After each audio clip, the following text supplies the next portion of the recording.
Hi guys, welcome back to ಅಡುಗೆ ಮನೆ channel. ನಾನು ನಿಮ್ಮ ಪ್ರೀತಿಯ ಸಂಜೀವಿನಿ. ಲೈಕ್ ಆ್ಯಂಡ್ ಶೇರ್ ಮಾಡೋದು ಮರಿಬೇಡಿ. ಹಾಗೆ ಕಮೆಂಟ್ ಮಾಡಿ ನಿಮ್ಗೆ ಯಾವ ಥರ ಅಡುಗೆ ಬೇಕು ಅಂತ. ನಾನಿವತ್ತು ತೋರ್ಸೋಕೆ ಹೋಗ್ತಿರೋದು ಆಲ್ರೆಡಿ ನೀವು ಗೊತ್ತಾಗಿರ್ಬೇಕು ತಮ್ನಿಲ್ ನೋಡಿ. ನಾನು ಕಹಿ ಇಲ್ಲದೆ ಹಾಗಲಕಾಯಿ ಪಲ್ಯ ಹೇಗೆ ಮಾಡೋದು ಅಂತ ತೋರಿಸ್ತೀನಿ. ಬನ್ನಿ ಹೇಗೆ ಮಾಡೋದು ಅಂತ ನೋಡೋಣ. ನಾನೊಂದು ಹಾಗಲಕಾಯಿ ತಗೊಂಡಿದ್ದೀನಿ. ನಾನು ಮೇಲಿಂದೆಲ್ಲ ಸಿಪ್ಪೆನ ಪೀಲ್ ಮಾಡ್ಕೊಳ್ತಾ ಇದ್ದೀನಿ. ಈ ಥರ ಎಲ್ಲ ಕ್ಲೀನಾಗಿ ಪೀಲ್ ಮಾಡ್ಕೊಳ್ಳಿ. ಪೀಲ್ ಮಾಡಿದ ತಕ್ಷಣ ತೊಳೆದು ನಾನು ತುದಿನ ಕಟ್ ಮಾಡ್ಕೊಳ್ತಿದ್ದೀನಿ, ಹಿಂದಿನ ಮುಂದಿನ ತುದಿನ. ನಿಮ್ಗೆ ಯಾವ ಸೈಜ್ ಬೇಕು ಆ ಸೈಜ್ ಕಟ್ ಮಾಡಿ ಇಟ್ಕೊಳ್ಳಿ. ನಾನು ಕಟ್ ಮಾಡ್ಕೊಳ್ತಾ ಇದ್ದೀನಿ ನೋಡಿ. ನಾನು ಹಾಫ್ ಸರ್ಕಲ್ ಕಟ್ ಮಾಡಿ ಇಟ್ಕೊಂಡಿದ್ದೀನಿ. ಕೆಲವೊಬ್ರು ರೌಂಡು ಉದ್ದದಕ್ಕೆಲ್ಲ ಕಟ್ ಮಾಡಿ ಇಟ್ಕೊಂಡವ್ರೆ, ಸ್ಕ್ವೇರ್ ಟೈಪು ಕಟ್ ಮಾಡ್ತಾರೆ. ನಿಮ್ಗೆ ಯಾವ ಥರ ಬೇಕೋ ಅದರ ಮಾಡ್ಕೊಳ್ಳಿ. ಇವಾಗ ಫ್ರೈ ಮಾಡ್ಕೊಳ್ಳೋಣ ಬನ್ನಿ.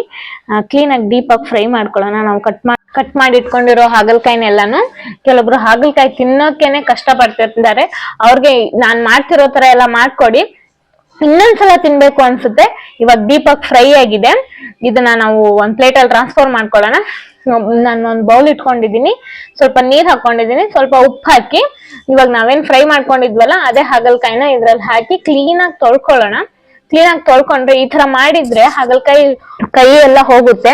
ಮತ್ತೆ ಇದನ್ನ ಫ್ರೈ ಮಾಡ್ಕೋಬೇಕಾಗುತ್ತೆ. ನಾನ್ ಮತ್ತೆ ಫ್ರೈ ಮಾಡ್ಕೊಳ್ತಾ ಇದ್ದೀನಿ ನೋಡಿ. ಇವಾಗ ಎಣ್ಣೆ ಹಾಕಿ ಫ್ರೈ ಮಾಡ್ಕೊಳ್ಳಿ. ನಾನು ಇನ್ನೊಂದು ಟಿಪ್ಸ್ ಹೇಳ್ಕೊಡ್ತೀನಿ. ಹಾಗಲಕಾಯಿ ಕಹಿ ಆಗುತ್ತೆ, ಈ ತರ ಎಲ್ಲ ಮಾಡಿದ್ರು ಕಹಿ ಆಗುತ್ತೆ ಅಂತಾರೆ. ಅದನ್ನ ಏನಂತ ಮಾಡ್ಬೇಕಾದ್ರೆ ಹೇಳ್ತೀನಿ, ಬನ್ನಿ ಪೂರ್ತಿ ವಿಡಿಯೋ ನೋಡಿ. ಇವಾಗ ನಾನು ಎಣ್ಣೆಗೆ ಹಾಕಿ ಡೀಪ್ ಫ್ರೈ ಮಾಡ್ಕೊಳ್ತಾ ಇದ್ದೀನಿ. ಎಲ್ಲಾನು ಕ್ಲೀನ್ ಆಗಿ ಮತ್ತೆ ನಾವು ತೊಳೆದಿಟ್ಕೊಂಡಿದ್ವಲ್ಲ ಮತ್ತೆ ಡೀಪ್ ಫ್ರೈ ಮಾಡ್ಬೇಕಾಗುತ್ತೆ. ಅದಕ್ಕೆ ಇವಾಗ ಮಾಡೋ ವಿಧಾನ ಹೇಳ್ತೀನಿ ಬನ್ನಿ.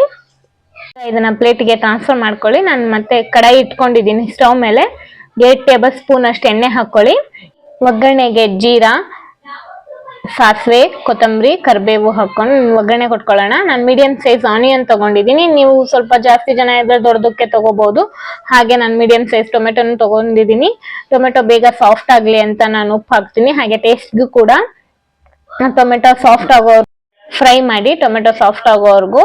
ಟೊಮೆಟೊ ಸಾಫ್ಟ್ ಆದ ತಕ್ಷಣನೇ ನಾವೇನ್ ಫ್ರೈ ಮಾಡ್ಕೊಂಡಿದ್ವಲ್ಲ ಹಾಗಲಕಾಯಿನ ಅದನ್ನ ಟ್ರಾನ್ಸ್ಫರ್ ಮಾಡ್ಕೊಳ್ಳಿ ಕಡೆಗೆ. ಇವಾಗ ಅದನ್ನ ಕ್ಲೀನ್ ಆಗಿ ಮಿಕ್ಸ್ ಮಾಡಿ. ಇದ್ರಲ್ಲೂ ಸ್ವಲ್ಪ ಬೇಯಬೇಕಾಗುತ್ತೆ. ನಾನು ಅವಾಗ್ಲೇ ಏನೋ ಒಂದು ಟಿಪ್ಸ್ ಹೇಳ್ತೀನಿ ಅಂದಿದ್ನಲ್ಲ, ಅದೇ ಇದು.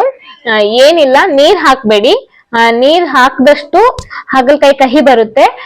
ಅಚ್ಕಾರದ ಪುಡಿ, ಅರಿಶಿನ ಪುಡಿ, ಹಾಗೆ ಸ್ವಲ್ಪ ಧನಿಯಾ ಪುಡಿ, ಗರಂ ಮಸಾಲ ಹಾಕಿ ಫ್ರೈ ಮಾಡಿ ಕ್ಲೀನ್ ಆಗಿ ಮಿಕ್ಸ್ ಮಾಡ್ಕೊಳ್ಳಿ. ಯಾವುದೇ ಕಾರಣಕ್ಕೂ ನೀರ್ ಹಾಕ್ಬೇಡಿ. ನೀರ್ ಹಾಕಿದ್ರೆ ಕಹಿ ಆಗುತ್ತೆ.